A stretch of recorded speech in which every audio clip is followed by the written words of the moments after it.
So this is the discovery and execution of entirely new classes of web attacks in order to meet your girlfriend. So before we begin, a little bit about me.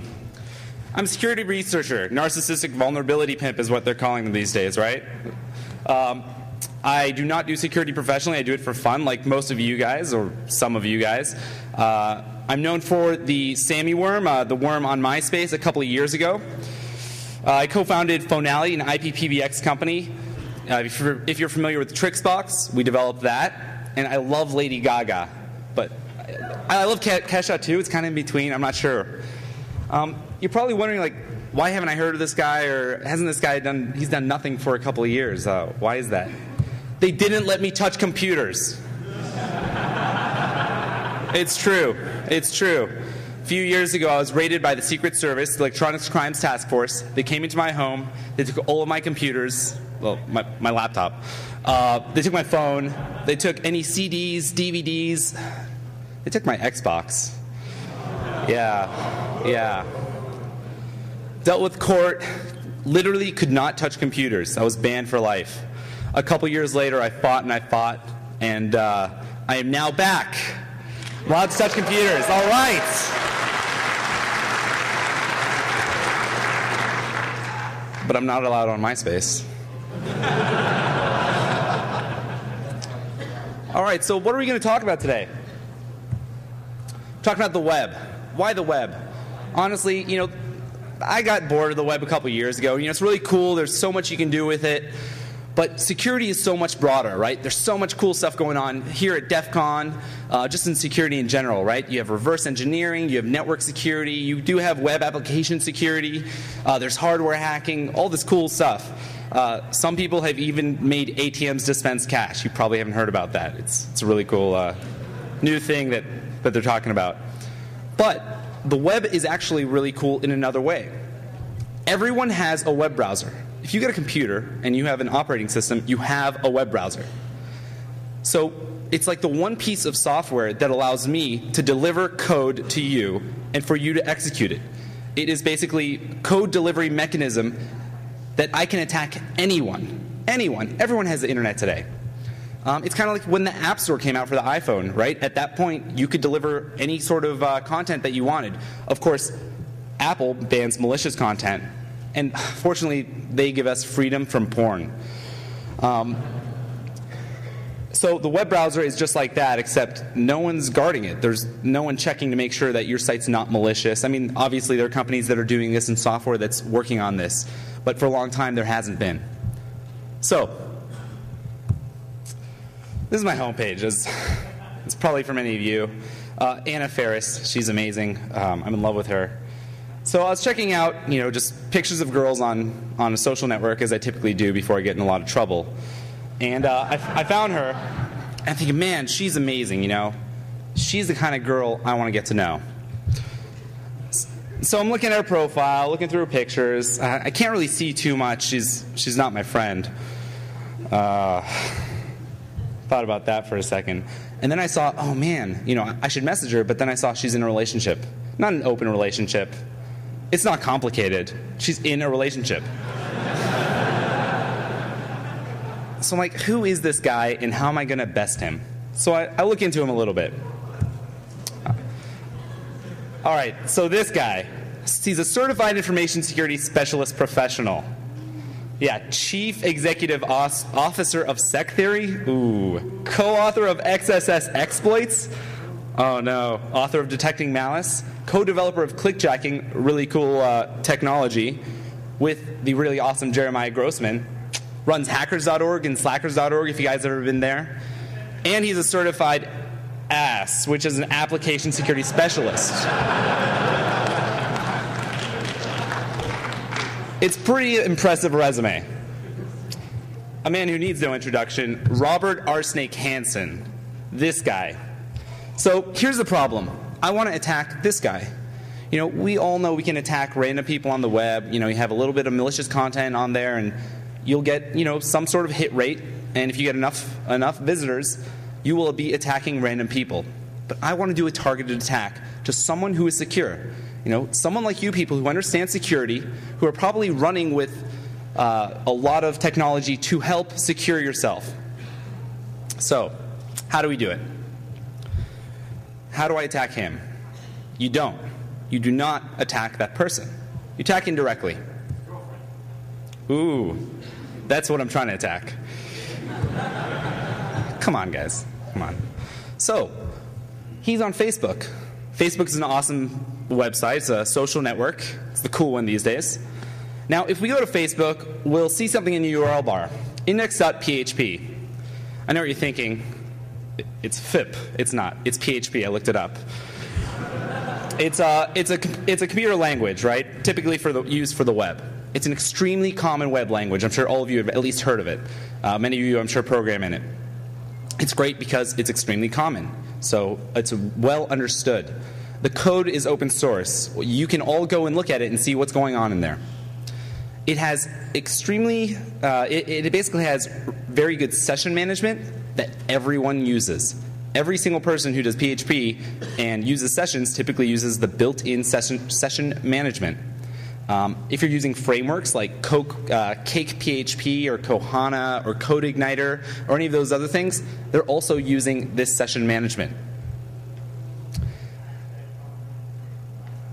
So PHP sessions, what are they? They're basically a random string that's generated. It's passed either in the URL or cookies. So what are cookies? Yeah, it's my second favorite. A cookie is basically a persistent piece of text that remains with your browser. I'm sure all of you are familiar with it. Just contains data. Typically, it'll contain a session data. Session data is basically a random string so that when you go to any page on that website, it can identify you with other information the server has stored locally. So when you go to Facebook and you log in with a username and password, they provide you a random string that is assigned to that username. If you ever go to any other pages later on, they look at that random string that you're sending them, and they say, oh, I know this guy. This is Samy. So it authenticates you.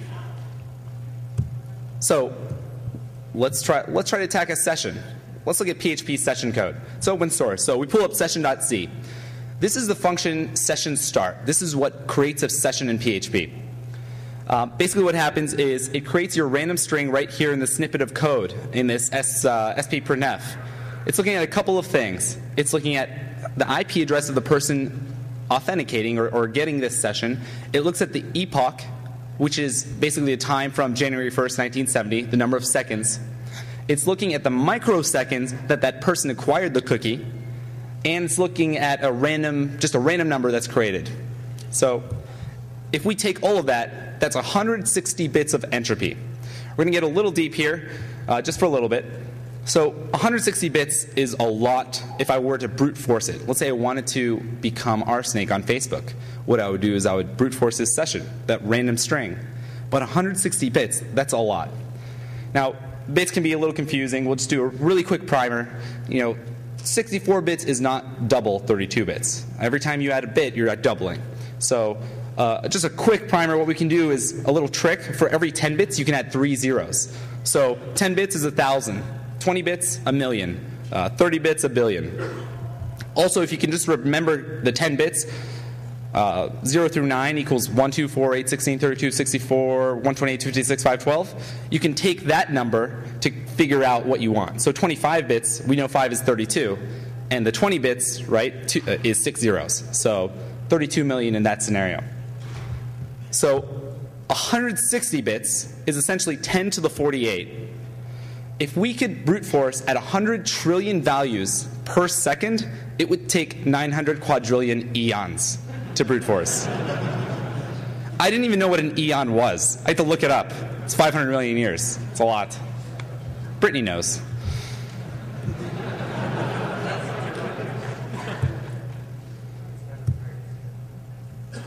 So, again, 160 bits. We're not going to brute force this. It doesn't matter how fast of a computer you have. So let's take a look at this a little bit closer. Well, microseconds isn't really 32 bits. Microseconds, there are only 1,000,000 microseconds per second. Well, 1,000,000, if we remember, is only 20 bits, right? Because there's 6 zeros. So we actually just reduced, without doing anything, the 160 bits, and we reduced 12 bits. and got it down to 148 bits, which doesn't help us. That's a lot. So let's take a little closer look. If you're familiar with Facebook, it has chat. When you go online, or when someone logs in and you look in the chat window, you actually see that person come online. How is that happening? That's happening with Ajax. Your client is continuously checking with Facebook to see, is someone else logging in, is someone going offline, just to understand, get an updated status. Well, if you use something like live HTTP headers or a packet sniffer or something, you can see the HTTP requests going back and forth, and you can recreate those if you'd like. And what you can do is you can just send that request, is there anyone new online, every single second. As you're sending it every second, one of these times, Arsenic is going to go on because he wants to check if anyone poked him. The cool thing about this is that if you see here in the red, the date is actually, the date in red is sent from the server. The server sends us their local time. Our local time doesn't help us too much because we don't really know the difference between our local time and the server's local time. That local time helped create that cookie, if you recall. So that 32 bits, if we are checking every second, we can now reduce that 32 bits as soon as Arsenic comes online, just by watching that every second. We wrote a program to do that. We see him come online, we take that date, convert it to epoch, we just reduce 32 bits. We've now reduced the 160 bits by 44 bits down to 116 bits. That's awesome. It's still a lot. Let's go further. So he comes online, we can send him a message. Well, why not send him to my blog, namb.la, NAMBLA. So you send him there, and then what you do is you just track the IP address. Don't worry, there's no XSS, there's nothing on there. If he's running no script or something that's protecting him, there's nothing malicious on my website. So he goes there, nothing happens to his browser, he sees a really cool blog post and about how I did a Defcon talk and everyone loved it. And what we do is we track the Apache logs and we see his IP address. Well, there's another 32 bits of that cookie. So we're now down to 84 bits from 160. We're basically half, well, it's not really half. Okay, bits. So confusing. All right, so the only thing left here that we don't know 20 bits of the microseconds, and we're not going to guess that. There's no way we're accurately going to guess the microsecond that someone logged in on a remote system. You might be able to if you tried really hard, if you got a system really close and you time things really accurately, but it's not worth it. So the only other thing left here is this random LCG value, 64 bits. What is this? An LCG is a linear congruential generator. It's a pseudo-random number generator. They've been studied for years. It came out like, I don't know, 25 years ago or something. It's older than I am. If they're really well studied and they're really well understood, you can actually look up information on how to reverse them. The LCG used here is actually two LCGs that are combined. So it's a little bit harder, and I'm not that good at math. So I didn't understand it too well, but I looked over the code anyway. Now, as soon as the LCG, or the random number generator, is called, it's seeded. The seed basically provides the actual random data that provides every single random number from here on out. Now, the seed is critical to the randomness of the PRNG. So let's take a look at the seed function here, this LCG seed at the bottom side of the screen. What you'll see is we do a get time of, there's two parts of the seed, and it's 64 bits. It's 64 bits of entropy, and every random number is also 64 bits. It's split into two, called S1 and S2. They're each 32 bits long. Now, S1, if you can see, is this thing called TV seconds XORed by the ones complement of TVU seconds. What that is that's the epoch, as soon as it's seeded, XORed with the ones complement of the microseconds that the PRNG was seeded. S2 is the process ID. So let's just take a look at S1 a little bit more. That's 32 bits of entropy we're looking at right now. The interesting thing about this is the microseconds that, or I'm sorry, the seconds that the PHP was seeded was probably when the web server started. We don't necessarily know when that happened, but we can potentially make an estimate. We could also send thousands and thousands of requests to a web server to get it to reset and to figure out when it started. One of the issues is we won't know which request caused that restart, but we can make an assumption that it happened in the last hour if we send enough requests. Now, what they do to make this harder to guess is they XOR it with the microseconds. There's no way we're going to know the microsecond that the web server started. But they're XORing the most variable data of the epoch with the most variable data microseconds. The fixed data, like what year, what month, what week it started, remains the same. Basically, it's being XORed. The fixed data remains fixed. So we end up with 12 bits that we can guess if we know within a 12-day period of when PHP started. And again, if we don't, we can send enough requests to get that. The other 20 bits is just microseconds XORed with the other variable data of epoch. We don't know that. Whatever. That's 20 bits. We've just reduced 12 bits of entropy in the random number generator. So let's look at S2. Process ID. Get process ID. That's 32 bits of entropy. Well, process IDs on Linux are only 15 bits long. So immediately you reduce 17 bits.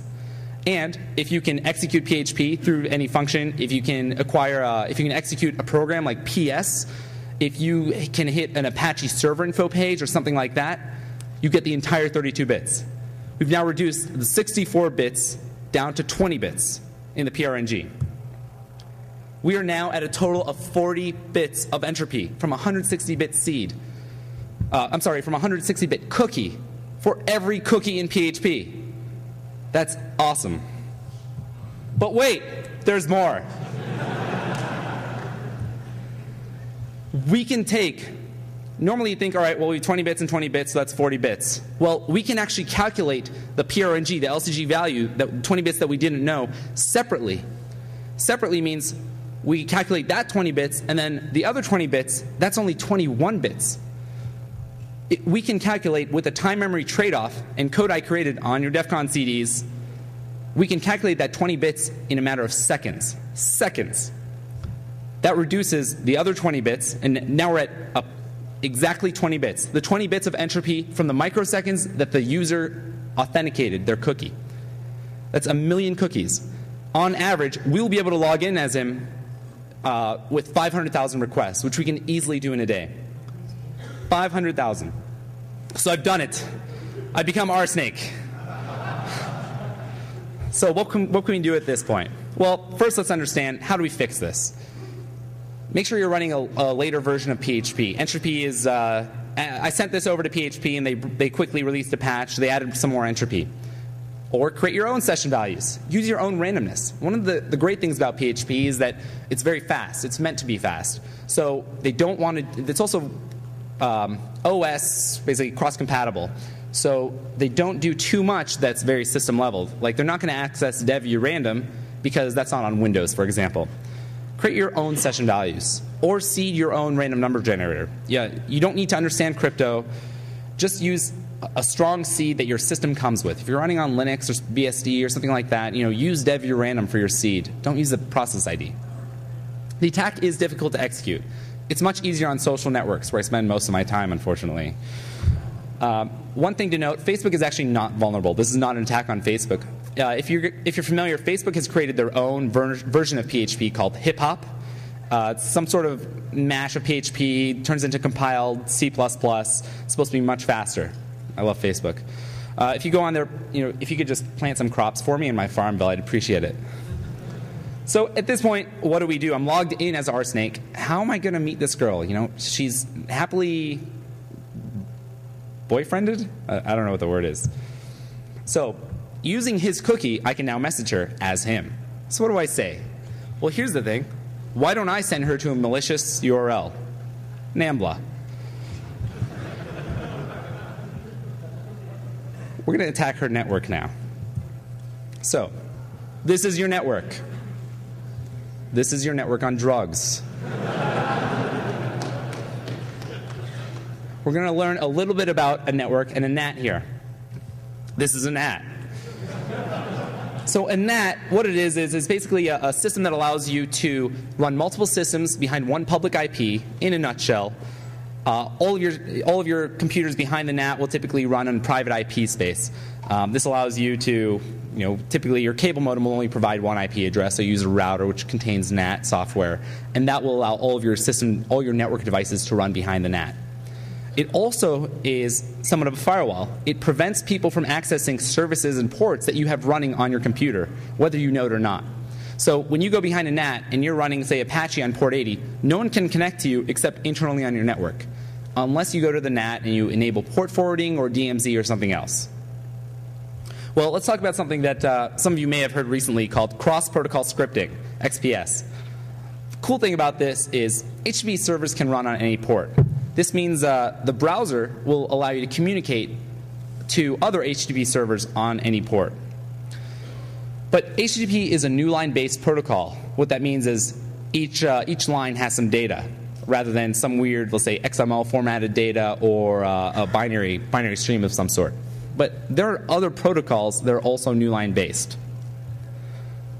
So what we can do is we can actually communicate with a different new line based protocol, like IRC.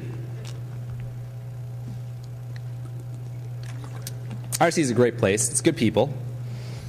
So this is what an IRC connection looks like, just so you can tell really quickly. I telnet to a reputable server like FNet. I log in, I basically say my name's Samy. I respond to a ping request if they have one, and then I join a channel and I find out where I can get WinNuke. It doesn't work anymore. So if anyone has a version that works, please send it to me. This is how we do an IRC client on the web. What's interesting about this is I create a malicious page that has this code running on the page. You visit my malicious web page. Now, your client connects to the IRC server. Your web browser thinks it's an HTTP server. And what it does is it sends the HTTP request with the post data of my IRC data. Now, the IRC server says, well, I don't understand this HTTP request. I don't understand this line. Oh, I understand this. I understand join pound hackers. I know what that means. I'll interpret that. I'll just ignore all your other stuff. And at this point, I'm making your IP address connect to the IRC server. Now, this can be used for SMTP, for example. Spammers have actually been using this for years and years, and it hasn't been really well known. But they've been basically making people's browsers become spam servers. You visit a page, and without you ever seeing, on the back end, there's a form that's connecting to an HTTP server on port 25 and auto-submitting that form, and then basically you're now sending Viagra spam. Why you're going to Viagra site, I don't know, but that's what they have on the back. So this is what an HTTP post looks like. You see basically all the HTTP headers that your browser is sending, and then you see the IRC data. Again, the IRC server ignores the data it doesn't understand until it hits the data it understands. So why am I bringing this up? I'm going to talk about something called NAT pinning. Yes?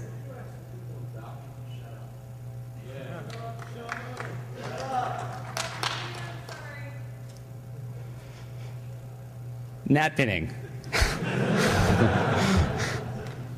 It's like XPS over times 9,000. So what is NAT pinning? Well, here's the thing. Your web browser was confused. It thought it was communicating with an HTTP server, but it was communicating with an IRC server. So NAT pinning takes this one step further, and basically, it makes the router also confused and thinks that it's communicating with a different protocol. So now your router thinks it's communicating with IRC, your browser thinks it's communicating with HTTP, and they start doing different things. What can we do with this? Well, let's take a look at a malicious server. That was supposed to say HP. I don't know what happened. So you have your system, your network devices behind your NAT. You have a malicious server that you're going to hit a website. You're hitting a web URL on that malicious server. Now, if you're familiar with IRC, there's something called a DCC. It's basically how porn is sent over IRC. It's great. It's a great protocol. Basically what a DCC is, it's a direct client connection. So when you're communicating with an IRC server and you're chatting with all the other really cool people, and you say, you know what, I want to send you this file, so connect directly to me. I don't want the server to, there's no point of the server bridging this file or this chat, so we'll connect directly. The way that works is you send a message to the person and you say, hey, I want you to connect back to me on this IP address on this port. Now, years ago, routers didn't understand this message. It was just TCP traffic. And what would happen is if you didn't have that port opened or forwarded to yourself, then the connection would never establish. People complained, this broke all sorts of things. It broke IRC, DCC, it broke FTP, it broke SIP. So routers got smart. They started developing software that would actually watch the traffic, look for messages like this, the private message, Samy, DCC chat me. And if they saw that message, then they would say, oh, a client on my network is trying to get a file sent. So I'll port forward that port back to them. Well, if you recall, they're assuming that you're a valid client that said, I want to do this. I actually want this person to connect back to me. But you visited my malicious website, and your browser sent this data. Well, what if I put that DCC message in the browser, in the JavaScript submit? Now you visit my website. The website submits that malicious form to just some random server, and it says, I want you to connect to me on port 22, and port 80, and port 443, and 25, and 21, and 23. I've now just port forwarded every port I want to attack you on just by you visiting my website. That's it. The browser has no idea what's going on. It's just filling out its request, and I am attacking you on every single port. Here's the code. It's also on your CD. Have fun. So this is really cool. Now, once the XPS stuff basically became big, the browsers started working on blocking certain ports. They said, you know what? You shouldn't be communicating on port 6667. If you're running a web server on there, you're stupid. Choose a different port. So they started blocking ports. Now, the interesting thing about ports is their 16 bits is the size of a TCP or UDP port. Now, if the browser says, I'm not going to allow connections on port 667, does this port match 6667? No. Just overflow it. So if you add another bit and you add 65,536 to it, you get this bigger number, right, 72,203. Your browser says, oh, that's not 667. This will go fine. It gets sent to the TCP stack, which then shortens it, and now you have 6667. I did not think of this. It was actually the respectable security group, Goat-C Security, that came up with this. Very good people. Very awesome. Very awesome.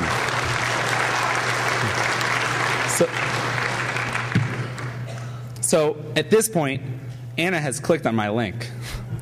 Wow. And now I've attacked her ports. So what did she have open? Well, a lot of OS X systems have a web server running by default. She was working on her website. So cute. So I connected back to her port 80 and saw she was making her own website about Team Jacob from Twilight. I love Twilight. Now I know how to get her. I'm just going to win her over. Here's the thing. I'm actually on Team Edward, but I'm not going to tell her that. So when I see her, I'm going to say, I'm on Team Jacob. So how do you stop NAT pinning? Well, there are so many ways that you want to have multiple layers. So you want a strict firewall. Try to make it as strict as possible if you can. If you don't expect people using IRC on your network, block it off entirely. If you don't expect people being able to send stuff, block off. You can actually turn off UPnP and other protocols that allow this type of thing to happen. Client side, run up-to-date browsers. WebKit was vulnerable to the port overflow. I believe they're resolved now. Other browsers might still be vulnerable. I'm not sure. Make sure you're running up-to-date browsers. Use NoScript if you're using Firefox. That'll block all sorts of types of things. When I released NAT pinning, NoScript a day later added protection in. Run a local firewall if you can, like Little Snitch. I mean, really, we all understand security is not just one level of security. You basically have to use multiple layers of protection, like I would with Anna. So at this point, I know what she's into. I know how to win her over, I think. So I'm going to send her a message to go to another malicious website. I'm going to say, you know what? This guy, Samy, he's a really good friend of mine. He's going to come over and take care of you. Check out his Twitter on Nambla/Twitter. So now, the moment you've all been waiting for. XXSS. This is awesome. This is actually really awesome. We're going to be talking about geolocation via XXSS. So how does this work? Anna visits my malicious site.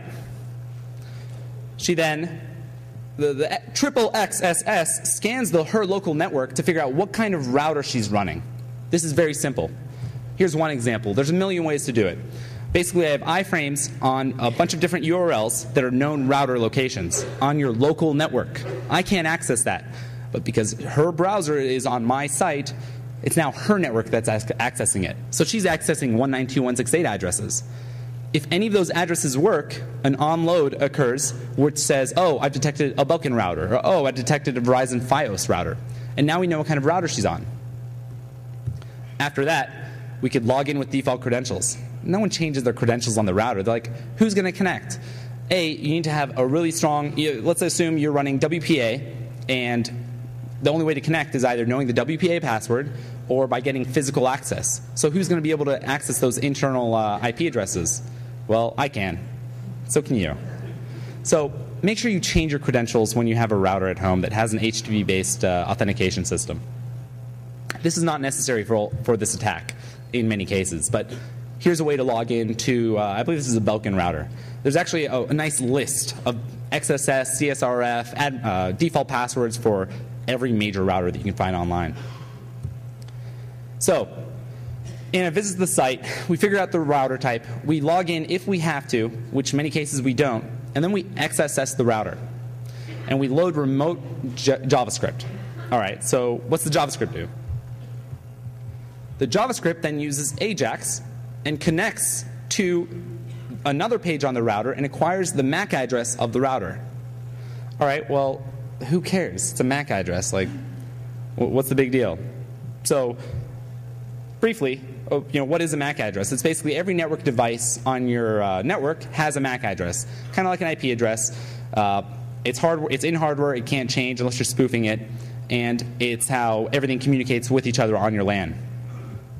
So, why the MAC address? Why do we want to acquire it? What's so interesting about it? I'll take you through the steps. Just bing it.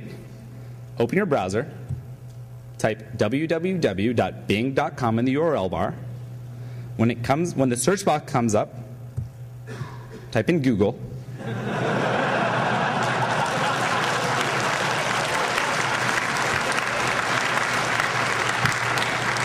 And hit enter. I'll wait.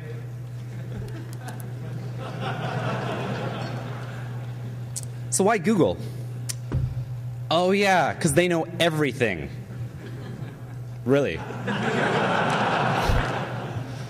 So some of you may be familiar with this. If you remember Aaron Andrews, the peephole video that came out, Google. Google Street View. Actually, peephole.google.com, I think. So this is a Street View car. Some of you may have seen it. Some of you, lots of you probably know what it is. It's the car. It's the one guy who drives around America taking pictures. Drives down every single street. This is the worst job. Now, we understand Street View is really cool. You can go onto Google Maps and you can see all the different streets, the people flashing the cameras, marriage proposals, or all sorts of awesome stuff. What you may have not known is that they're collecting data. Now, recently there's this big thing about Google collecting unencrypted Wi-Fi data. Well, this has nothing to do with that. Assume they don't have any of that Wi-Fi data, which they've already deleted in a lot of places. They're still collecting other right. They're still collecting other Wi-Fi data. So what are they collecting?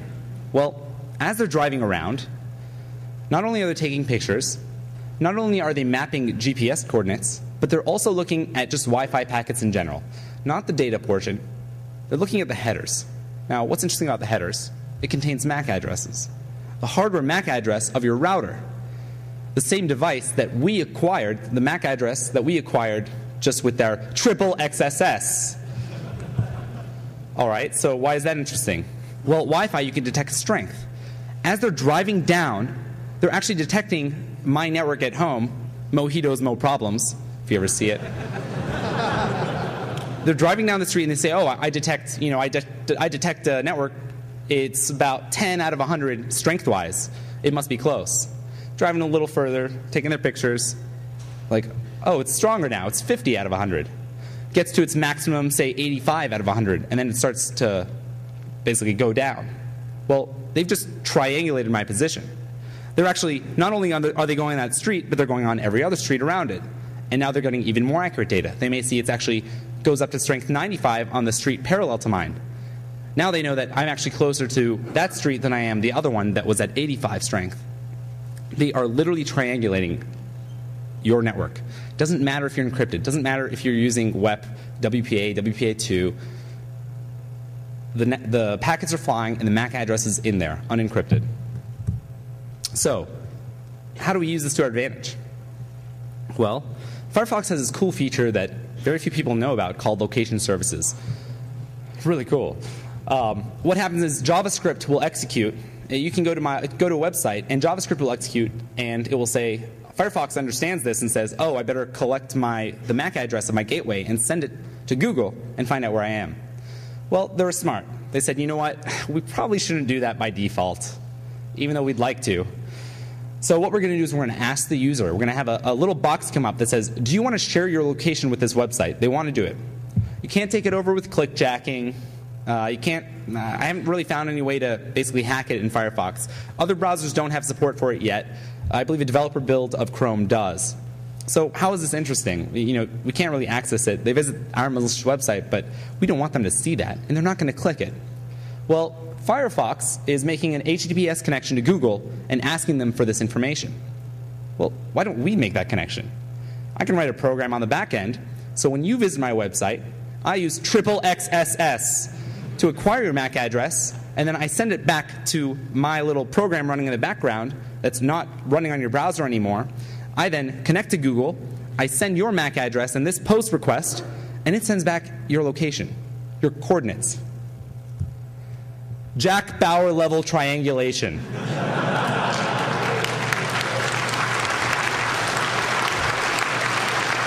Now, just to understand how accurate is this is an actual router I have exploited. And I knew the address beforehand, because Anna was there. So I went over there, and I did a Google Maps request. And I said, take these coordinates and drive me to the location, the address. Let's see how far it was. Driving directions, 30 feet. I looked over the router. It was 30 feet away. Seriously, that's what it said, 30 feet. That's how accurate the coordinates are. I mean, it's on that router that I was exploiting. I think Zuckerberg said it best. Privacy is dead. Thank you.